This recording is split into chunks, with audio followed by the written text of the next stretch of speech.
Hello and welcome to FVTV. I'm Thomas Parker and today we're going to taste a wine from one of the most revered properties in the whole world. I've got Pauillac de Latour 2015 here, and this is actually the first 2015 wine that's been released by Château Latour. They no longer sell en primeur and instead have chosen to release the wines only when they think they're starting to be ready to drink. That means that we won't see Bordeaux de Latour or Château Latour 2015 for some years yet. But with this, we can get a window into what the wines are going to be like. Pauillac de Latour started in 1989. Over the last 30 years, the quality has improved a lot, but the principle is the same. It gives people an idea of what Château Latour and Bordeaux de Latour are going to be like, but in a more affordable price bracket, and also in a style of wine that's more ready to drink when it's younger. And that's something that's also achieved by the fact that this has a little bit more Merlot than you see in the Grand Vin.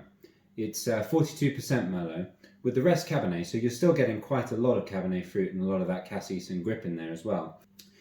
The blend of this wine tends to change from year to year, but the essence of it is that you get young vines that aren't seen as being ready enough for Bordeaux de Latour or Château Latour, as well as some plots or some barrels or some tanks of wine that they don't see as either having the quality or the structural properties that they would expect for those wines that they want to age a bit further.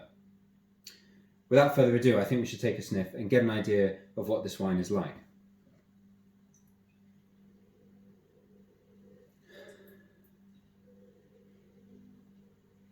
It's still a fairly deep colour, I noticed as I was picking this up, but it's much more fruit forward and much more fruit open than you'd expect for a lot of wines from Château Latour. There's a lot of sort of plummy cherry fruit, a little bit of that cassis as well, but it's quite cocoa-y and sweet. Some of that, I guess, is the 2015 vintage.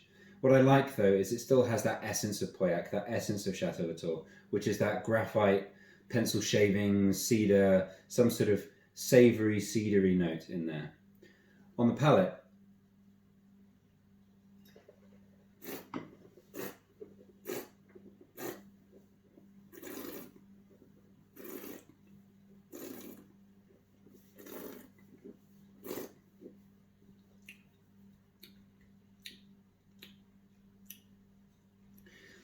it's remarkably soft and smooth for a wine from Château Latour, even for other Pauillac vintages that I've tasted recently.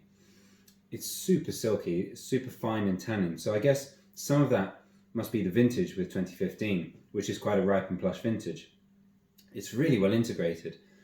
It's still very sort of fruit forward. There's a lot of cherry, a lot of cassis, and there's that interplay between the Merlot with that sort of redder fruit and then also the Cabernet with that darker fruit in there. So I think you could keep aging this wine, but it's absolutely ready to go. This wine has actually been open for a little over an hour, as I thought it would need a bit of time to open up.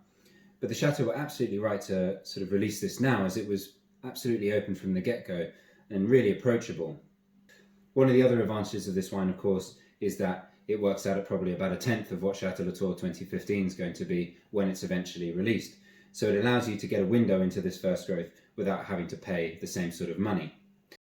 Until next time, cheers.